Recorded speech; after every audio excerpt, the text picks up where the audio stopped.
When Morpheus holds up the battery in the Matrix and he says, "We are the source of energy," I finally understand what you mean. When the guys made the Matrix, they knew exactly what they were talking about. Wherever they got their information from is very, very interesting. Once you realize what's going on, we go, oh my God, we are so bloody dumb. The manipulated history that we find seems to be created and recreated for us on an ongoing basis. And this is what's becoming a little disturbing, but at the same time not surprising, what's going on here. There are places that we don't know about, that we should know about, like the Towers of Bologna in Italy. This is a drawing from the 1700s. How many of you have seen the Towers of Bologna? That until 200 years ago, the city of Bologna had more than 200 towers, up to 50 meters tall. They're all gone. And then suddenly you start stumbling upon an empire that until the late 1800s was a well-known empire across the world. You look at the old maps and you see the Tartarian Empire, one of the most important global empires, and then suddenly gone. We hear nothing about Tartary and the Tartarian Empire and what happened to them. And you start seeing that history is literally changing right under our eyes. Recent history, it starts just being wiped out. We know nothing about it. It is weird, people. Things are getting really freaky and very, very weird. And you see evidence of these things all over the place. You see very large buildings that, with the 2 or 3 bottom floors are just completely covered in mud, and then they just leave them like that, and they create the entrance on the higher floors to that same building. The reason I'm bringing this up is that if the news that we have coming from the media is fake, imagine how wrong all of our history is. And all of this, the fake news and this potentially fake history, is just adding to the great human puzzle and making us even more confused about who we are, where we come from, and why we're here. Institutions keep telling us that the ancients were primitive, and they looked something like this. And they built countless megalithic structures with their very primitive tools, like we can build them today. And they left behind these incredible places from times that we cannot remember. And we have no idea when these things actually happened. Some of them we speculate, and we're probably very wrong. And they dragged large blocks up mountains and built platforms because they had nothing better to do. They got together and built giant things like this because they needed to bury some guy. And you go to Mount Sharia in Siberia, and that's just ridiculous. I mean, look at the size of these blocks and these structures in Siberia. Realize that wherever you go in the world, there are mysterious ancient civilizations, that weird things, and we really don't know much about the motive. We recognize what they've done. We're surprised by what they've done. Carving entire cities out of bedrock like this, platforms like this, and underground structures like this that are covered in Egypt just to hide it. And Borobudur, which is just obviously such a powerful resonating thing. Anyone that knows anything about sound and resonance takes one look at this and go, okay, I know exactly what they're doing here. What's interesting, as you may have noticed, many of these places, if not all of them that you've just seen, and there are countless more, all of them seem to be in the Northern Hemisphere. And that is a huge mystery. But unfortunately, the discovery of the ancient ruins of Southern Africa has just now completely blown that apart, because now that is no longer the case. And the attention has shifted to the ancient ruins of South Africa and Southern Africa. The stone circles of Southern Africa have become one of the most interesting, mysterious, and unbelievable discoveries of ancient archaeology, ancient civilizations, not just because they are so amazing to look at and remarkable, but because they opened a door and they gave us very important clues as to what the ancient civilizations were doing and what technology they used. And that's actually been the big breakthrough to get to a deeper understanding of how smart and advanced the ancient civilizations were. And when you start noticing these flower-shaped structures, that's when it gets really interesting. Notice that these are not standalone structures. They're all connected by these channels that connect them, thousands of miles of channels, like they look like wires that connect all stone circles together. And then you can see that weird spider's web effect around it. No stone circle stands alone. They're all connected in this very large grid. And basically what you're looking at here is what has now been identified or recognized as the largest cluster of stone ruins anywhere on Earth. How many are there? more than 10 million of these structures throughout South Africa and Zimbabwe. It is quite staggering. 10 million is not a small number. This is an insanely huge number. When we get to the reason why they did this, I think this is when it starts to get really interesting. Important thing, no doors and entrances. There are several archaeological drawings that clearly show us no doors and entrances. Clustered together like grapes. The channels connecting them all together, like I've showed you, everything is connected. What kind of stones are we dealing with here? And this is where it all starts to point us in a very interesting direction. It's a special kind of stone known as hornfels. It's a black stone. It looks like this. It's black on the inside, and then on the outside it's got this reddish brown skin that grows very, very slowly. A few thousand years per microscopic layer.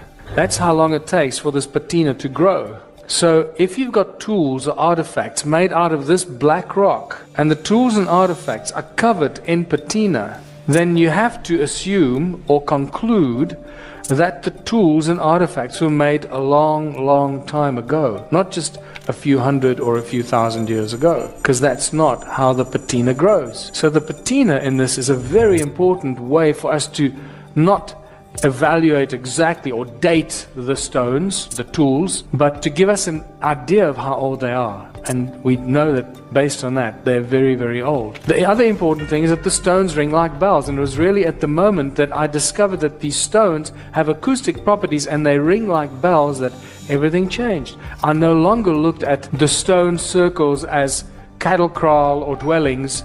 I suddenly realized that we're dealing with sound. Sound, the primordial source of all things. Infinite energy, what Nikola Tesla probably used. Sound that levitates. And now we got sound coming out of the stone walls, of the stone circles. That's a great breakthrough. But what are we dealing with here? What are the stones made of? They're made of silica, people. Silica. Most of the content of these stones, what are they made of? 90% of most of the stone on this planet is made of silica. Sandstone is virtually pure silica. So here we have advanced technology used in ancient sites. The most advanced technology today is all silicon-based technology. Silica has memory. It contains knowledge. It contains information. It conducts sound and light. It stores light and sound and information and stores energy. In Southampton University, they're experimenting now with tiny little crystals that store up to 350 terabytes of information. One tiny little thing. But I can tell you that crystals like that will actually store infinite amount of information. Other important thing is that these structures are not just memory banks, they're actually giant machines. Giant machines that are activated by light and by sound. So where's the flagship in South Africa among these ruins? No doubt it's Adam's calendar. The patina growth tells us how old some of these ruins are. You can see this here, this had a tip there that broke off. There's 2 millimeters of patina growth there. This tells us that even the stone ruins, not just Adam's calendar, is extremely old. For this amount of patina to grow on a break that looks like that will take hundreds of thousands of years, not just a few thousand years. Well, the ancients used sacred geometry for everything. We now know this. So I drew a golden mean spiral from Adam's calendar, and guess where it ends? Right between the pyramids. Adam's calendar. And you realize that the argument of probability can be used here. What is the probability that this is an accident? It's several million to one, so it must be connected. And that there's a reason why these are here in that distance exactly from Adam's calendar. The other interesting thing is that when you connect Adam's calendar to Great Zimbabwe, it ends right in the Great Pyramid of Giza, all along the 31 degrees east longitudinal line. What were these stone circles for? I think you start seeing what these patterns are all about. This is the cymatic pattern for the shape of the sound on a metal plate will make this beautiful sound. And you realize that each one of these stone circles is just a cymatic pattern of the sound of planet Earth at that specific point. This is a representation of the sound frequency right there. So each one of these is a plug point, an energetic plug point into Mother Earth, becoming an energy generating source and multiplying that frequency and that energy. How much does it multiply it? I have to take you, first explain to you this little device here in modern electronics known as a magnetron. These magnetrons are in laser beams, like this little laser beam here. Some of these are benign, they don't hurt you, and some laser beams can cut metal in a split second. This is how powerful magnetrons are. Imagine if a little magnetron can create so much energy. How much a magnetron 20 meters in diameter will create, made of virtually pure silica. An insane amount of energy. There are thousands of these magnetrons in southern Africa.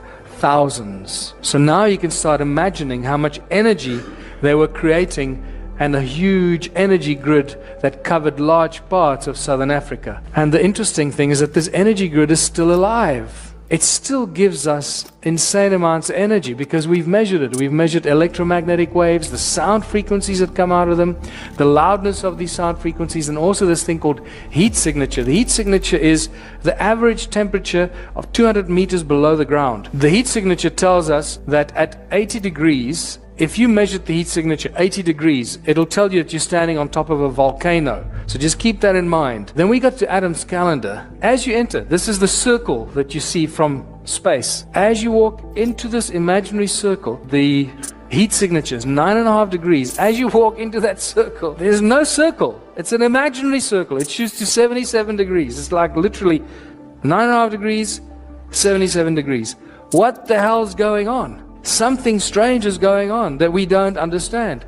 Between these two calendar stones, it goes up to beyond 80 degrees. Now the measurement is telling you that you're standing on top of a volcano. And yet it's just bedrock, it's just sandstone. And then we measured the sound frequencies, nothing, just ambient noise. As you go through this imaginary circle, it goes beyond 375 gigahertz of sound that we're measuring. As far as I know, this kind of sound frequencies have never ever been measured anywhere on planet Earth that we know of. That brings me to the Earth grid, because it seems that all these ancient sites on Earth, Adam's calendar, the Great Pyramids, Pumapunku, they all seem to be built on these nodal points, these energy points that have, there's Adam's calendar right there, there's Giza. And this is really interesting because there seems to be some sort of an energetic code encoded into planet Earth that's mirrored from the sky. And why do we know it's mirrored from the sky? Because the Sumerian texts tell us. And this is not a Zecharia Sitchin translation, by the way. This comes from the Shoyan collection.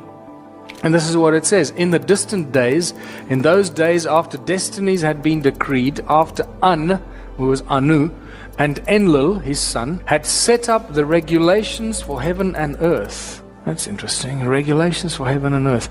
Enki, the exalted knowing God, by the rules for heaven and earth, the fixed rules, he set up the cities. So they're suggesting that there's a grid of energetic rules in the sky that is mirrored on earth, and they set up the cities on earth mimicking or mirroring this energy grid in the sky. So this points us, David Wilcock first actually discovered this when he started talking about these military emblems and these bands that are encoded. This information is encoded into these emblems. They call it the rules. Remember? The rules. The fixed rules for heaven and earth. And here we have, the military calls these bands around the earth the rules. They don't know where they come from, but they've always been there. Some sort of an energetic grid around planet Earth. Well, this is deeply encoded stuff, people. So the fixed rules, the energy grid around the Earth is actually encoded in the modern military emblems. All of them. And we now know that all these ancient sites are just giant machines. The stone circles are the trigger point to make us realize that all these ancient structures were just giant machines built to generate energy. For what? That remains the mystery. We know that these are machines because sometimes photographs like this show us that energy is still coming out of these giant machines. Stonehenge, very obvious energy device. And then these ancient sites in Egypt are just technology on a gigantic scale. The obelisk rings like a bell, and you realize it's an antenna. And when you start looking at these structures in Egypt, you realize too many pillars, not enough space. This is not for praying and offering food and going to pray to the gods and all that nonsense. This is all just giant technology. There you got a beautiful amplification chamber with ringing pillars in front of it on a pedestal, and you realize that these are just templates for giant circuit boards. And these guys are just building these energy devices on a scale that we can't do today because we don't have enough money and we have no idea how to do it. And they were doing things that we can't even imagine today. Giant circuit boards, macro processors, and then devices like this, obviously. And you realize that we're dealing with a time in human history that was very, very different from our lives today. And when you go to South America, Sacsayhuaman, it's just another circuit board on top of a mountain. There's another look at it. Borobudur, Indonesia, just amplifying sound frequencies, shooting it up into the sky with a central beam at the top. And this all takes us to Caesar technology. Caesar technology that was only introduced to humanity in 2009, as opposed to laser beams. Caesar beams, infinitely more powerful. But it seems that human sound was used to amplify and start these circuit boards. Even the Parthenon in Greece, that was an ancient circuit board. It's really badly destroyed. And they had these amphitheaters. They squeeze a bunch of people in there, fill them with fear, make them clap their hands and whatever they do, and all these religious sites as well. All that energy gets channeled down these vibrating pillars and into the circuit board, and it starts the circuit board through sound. And we find these circuit board amphitheater connections all over the world. Amphitheaters, circuit boards, whatever they were doing with that energy remains a mystery. There's another amphitheater connected to a circuit board on top of the mountain there. You can see it badly destroyed. Here's another one in North Africa, in Algeria. Here the circuit board the amphitheater is right in the heart of the ancient circuit board. And this doesn't stop there. The secret sound activation continues in medieval times and continues in modern times. Temples have just become churches. And you will see the importance of the structures of these churches with the conical towers, the cone-shaped tools that focus the sound into Caesar beams. This stuff is just so brilliant. Our sound is being harvested as energy. It's that simple. Anytime you build a circle, pyramids, obelisks, or domes and cathedral towers, these are all harvesting devices for amplifying and harvesting sound and focusing sound. And this is why all cathedrals, all major churches, all major castles around the world are always built on very powerful energy lines, ley lines, very energetic places around the world. Every time there's a Catholic church cathedral, it's always on a very strategic point.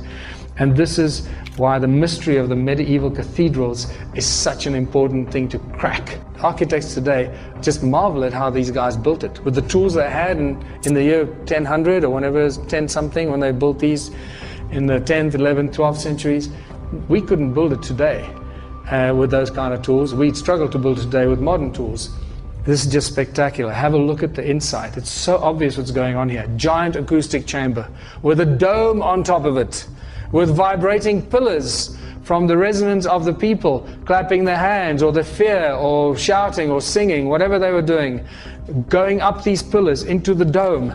And what's on top of the dome outside of the cathedral are these spires that send the frequencies up into the sky. I mean, this is just so obvious what's going on here. But it gets even better. Now you start looking at the extra features in these cathedrals, and you realize that they're also using the shape of light that amplifies the acoustic effect inside the chamber. Can you see the shape of these windows? Circular, very important, not square, circular or oval, etc.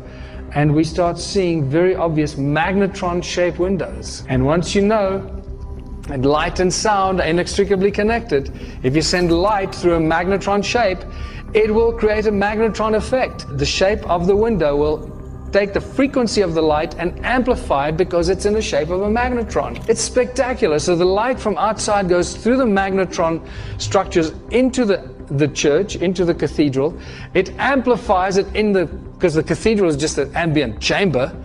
And now you got this magnetron amplification of the light that shoots out the spires and through the top of the cathedral. It's like laser transfer. You can take the information of an egg from a salamander or a lizard, you put a laser beam through a fertilized lizard egg, and you point the laser at the infertile frog egg, and the frog will become a lizard.